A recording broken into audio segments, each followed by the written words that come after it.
दृष्टि आईएएस के audio article programme में आपका स्वागत है।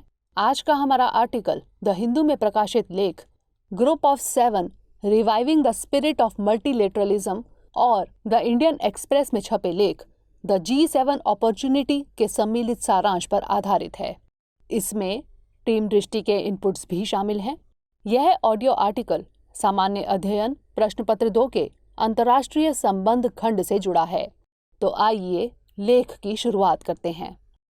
हमारे वीडियो अंग्रेजी में देखने के लिए फॉलो करें हमारा ही दूसरा यूट्यूब चैनल दृष्टि आईएएस इंग्लिश।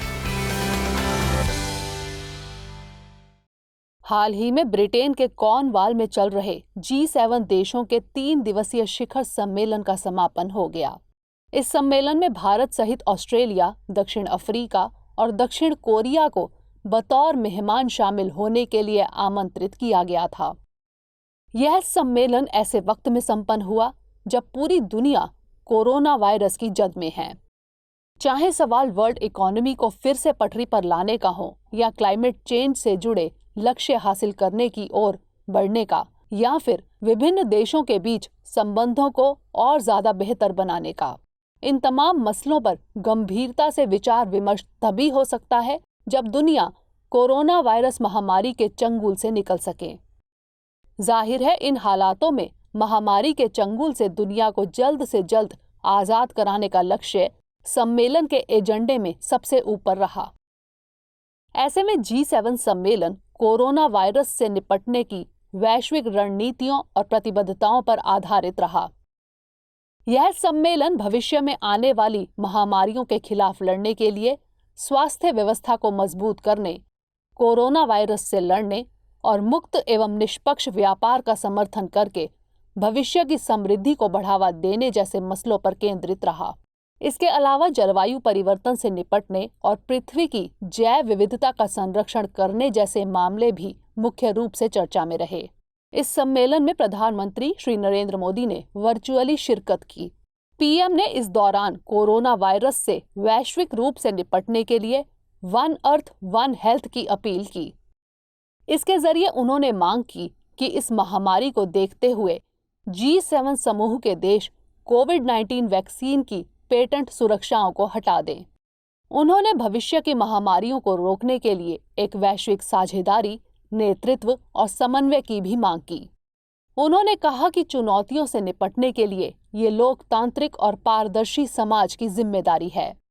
भारत के लिए G7 शिखर सम्मेलन अमेरिका और यूरोप के साथ भारत की बढ़ती भागीदारी के विभिन्न आयामों का विस्तार करने का एक बेहतरीन अवसर है। उम्मीद की जा रही है कि यह शिखर सम्मेलन भारत और पश्चिमी देशों के बीच एक नए वैश्विक समझौते की दिशा में अहम कदम के रूप में उभर सकता है। इन्हीं उम्मीदों के बीच आइए आज बात करते हैं G7 और इससे जुड़े अहम पहलुओं की। साथ ही समझते हैं कि भारत के लिए इसकी क्या अहमियत है। आइए सबसे पहले जान लेते हैं G7 क्या है और इसकी क्या व्यवस्था है। G7 यानी ग्रुप ऑफ 7 सबसे विकसित देशों का समूह है। यह एक अंतर सरकारी संगठन है जिसकी स्थापना वर्ष 1975 में की गई थी। इसमें संयुक्त राज्य America, France, United kingdom, Canada, Italy, Germany और जापान शामिल है। शुरुआती दौर में इसमें केवल 6 देश शामिल थे।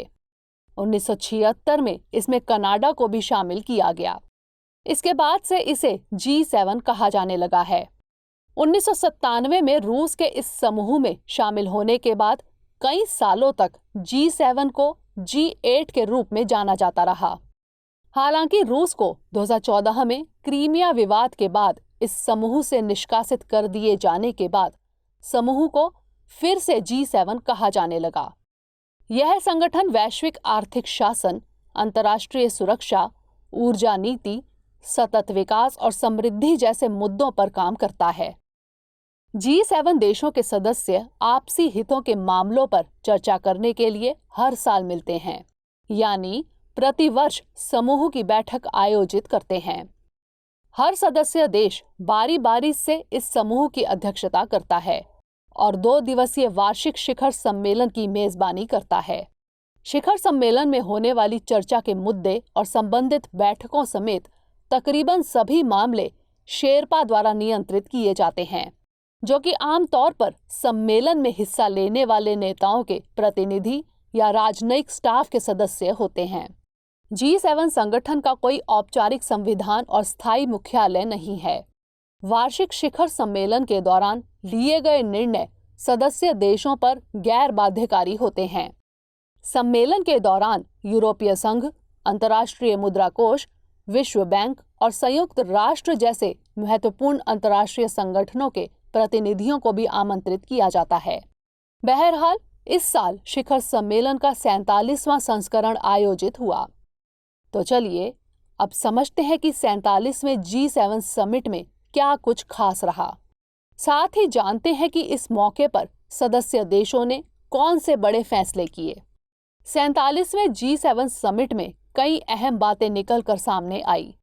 इस दौरान वैश्विक नेताओं ने गरीब देशों में वैक्सीनेशन, ग्लोबल मिनिमम टैक्स भुगतान, टेक्नोलॉजी और धन के जरिए जलवायु परिवर्तन से निपटना जैसे मुद्दों पर सहमति जताई। समिट के दौरान सदस्य देशों ने मांग की है कि WHO एक्सपर्ट्स से कोरोना की उत्पत्ति का पता लगाने के लिए एक पारदर्शी जांच फिर से कराएं। समिट में चीन पर लग रहे मानवाधिकार उल्लंघन के आरोपों पर भी बयान जारी किया गया। चीन पर आरोप है कि शिनजियांग में अल्पसंख्यक उइगर मुस्लिमों के अधिकारों का वह हनन कर रहा है। G7 समिट में अमेरिका के राष्ट्रपति जो बाइडेन ने चीन के खिलाफ कड़ा रुख अपनाया। बाइडेन ने कहा कि अमेरिका चीन के साथ सीधे तौर पर निपटेगा। एक अहम बात यह निकलकर सामने आई है कि अमेरिका भी चीन की राह चलेगा। चीन के वन बेल्ट वन रोड यानी OBOR प्रोजेक्ट के खिलाफ अमेरिका ने B3W यानी बिल्ड बैक बेटर वर्ल्ड का प्रस्ताव G7 में दिया है। दूसरी तरफ यह माना जा रहा है कि अब अमेरिका को समझ आ गया है कि वैश्विक स्तर पर अपनी साख वापस पाने के लिए गरीब देशों में बड़े निवेश करने होंगे। अमेरिका डिफेंस से इतर इंफ्रास्ट्रक्चर क्षेत्र में भी व्यापक संभावना देख रहा है। सम्मेलन में G7 देशों के नेताओं ने अगले साल तक कोरोना वैक्सीन की 1 बिलियन डोज दान करने का ऐलान किया है। ब्रिटेन के प्रधानमंत्री बोरिस जॉनसन ने एक प्रेस कॉन्फ्रेंस में कहा कि G7 देशों के नेता महामारी के दौर में राष्ट्रवादी और शुरुआत के स्वार्थी रुख से आगे बढ़ना चाहते हैं। अमेरिका 50 करोड़ तो ब्रिटेन ने 10 करोड़ खुराकें देने का संकल्प जताया है। कनाडा से 10 करोड़ खुराकों और फ्रांस से 6 करोड़ खुराकों की आपूर्ति होगी। इन सभी टीकों की आपूर्ति 2022 के अंत तक होने की उम्मीद है। एक अहम घोषणा टैक्स से जुड़ी है। G7 के देशों ने कर से बचने की कोशिश कर रही बहुराष्ट्रीय कंपनियों पर कम से कम 15% ग्लोबल मिनिमम टैक्स यानी वैश्विक न्यूनतम कर लगाने पर भी सहमति जताई। साथ ही चीन की बाजार विरोधी आर्थिक नीतियों से मुकाबला करने के लिए मिलकर काम करने पर भी सहमति जताई। सम्मेलन के आखिरी दिन G7 नेताओं की बातचीत के फोकस में जलवायु परिवर्तन का मुद्दा रहा।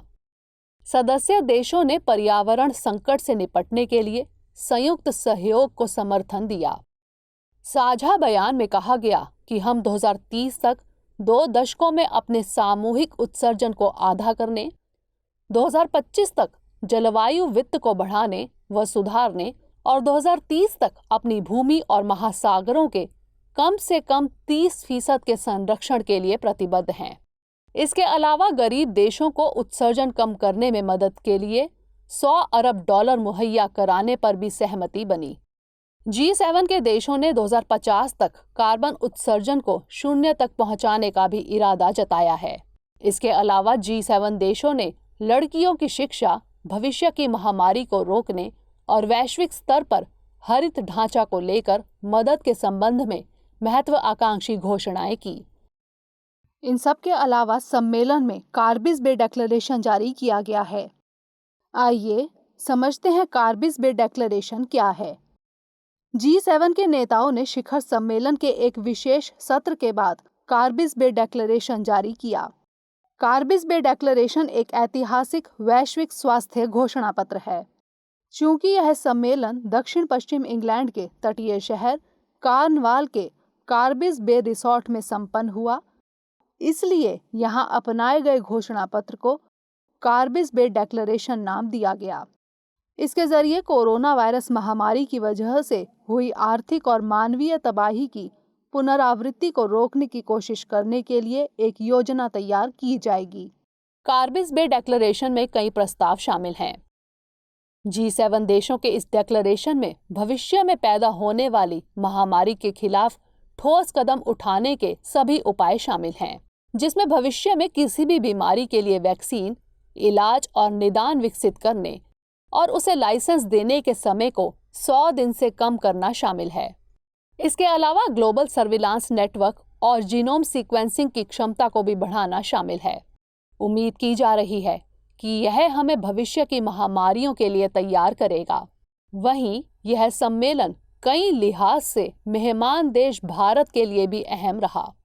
इस मद्देनजर भारत के लिए G7 शिखर सम्मेलन का क्या महत्व है, इस पर बात कर लेते हैं।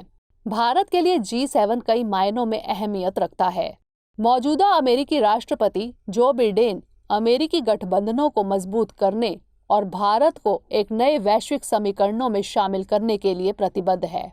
ऐसे में भारत के लिए यह वैश्विक राजनीति में अपनी दावेदारी मजबूत करने का एक बेहतरीन मौका हो सकता है। जबकि इससे पहले पूर्व अमेरिकी राष्ट्रपति डोनाल्ड ट्रंप की अमेरिका फर्स्ट की पॉलिसी ने दुनिया पर अमेरिकी दबदबे को कमजोर कर दिया। अब नए राष्ट्रपति अमेरिका इज बैक की पॉलिसी की राह पर बढ़ रहे हैं। ऐसे में G7 भारत के लिए नई भूमिका के लिए मंच बन सकता है।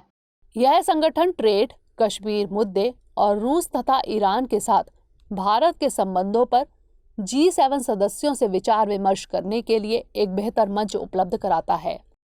इसी तरह एक मजबूत G7 गठबंधन की जरूरत को देखते हुए भी भारत के लिए यह अपनी भागीदारी बढ़ाने का अवसर है। दरअसल मौजूदा समय में कई तरह की चुनौतियां विद्यमान हैं। मसलन आक्रामक होते चीन के द्वारा पैदा की जाने वाली चुनौतियां, जलवायु परिवर्तन में तेजी, महामारी के बाद की अंतर्राष्ट्रीय व्यवस्था आदि को देखते हुए एक मजबूत G7 गठबंधन की जरूरत महसूस होती है। फिर ये चुनौतियां भारत और पश्चिमी देशों के हितों के बीच अभूतपूर्व तालमेल पैदा कर रही हैं। ऐसे में उम्मीद की जा रही है कि ये हालात भारत के पक्ष में जा सकते हैं। G7 के विस्तार किए जाने की मांग लंबे समय से उठ रही है। ऐसे में भारत, ऑस्ट्रेलिया, दक्षिण अफ्रीका और दक्षिण कोरिया को इसमें आमंत्रित कर इस समूह को G7 से G11 में बदलने की संभावना के रूप में देखा जा रहा है। G11 का विचार भी एक वैश्विक लोकतांत्रिक गठबंधन के रूप में उभर सकता है और भारत इसके केंद्र में है।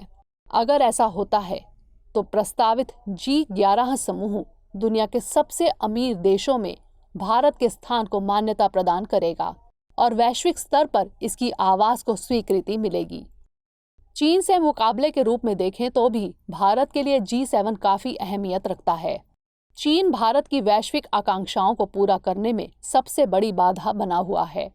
ऐसे में एक पश्चिमी धुरी का निर्माण जिसमें अमेरिका, फ्रांस, ब्रिटेन, यूरोपीय संघ और क्वाड के साथ मजबूत द्विपक्षीय रणनीतिक सहयोग भारत को चीन से मुकाबला करने में मदद कर सकता है। इसके अलावा भारत वैक्सीन उत्पादन के क्षेत्र में दुनिया के लिए उन्मुख भविष्य की आपूर्ति श्रृंखलाओं में एक इम्पोर्टेंट नोड के रूप में उभर रहा है। उम्मीद की जा रही है कि भारत ग्लोबल वैक्सीनेशन में अहम रोल अदा कर सकता है, लेकिन G7 को लेकर भारत के सामने चुनौतियां भी कम नहीं हैं।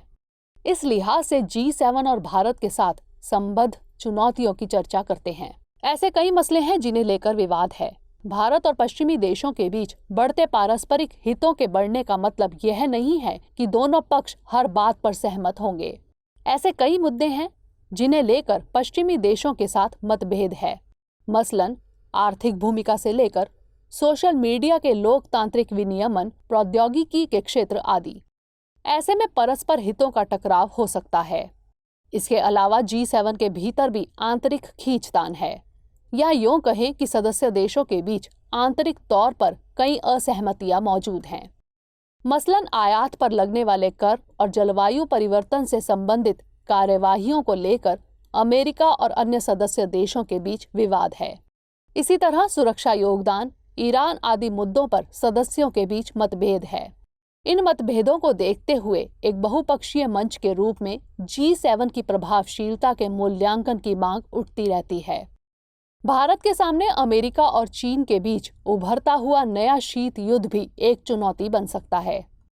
चीन के साथ सीमा पर तनाव के बावजूद भारत को एक ऐसे समूह में भाग लेने के अपने उद्देश्यों पर भी विचार करना चाहिए, जो अमेरिका और चीन के बीच एक नए शीत युद्ध को बढ़ावा देने के मकसद से प्रतीत लगता है।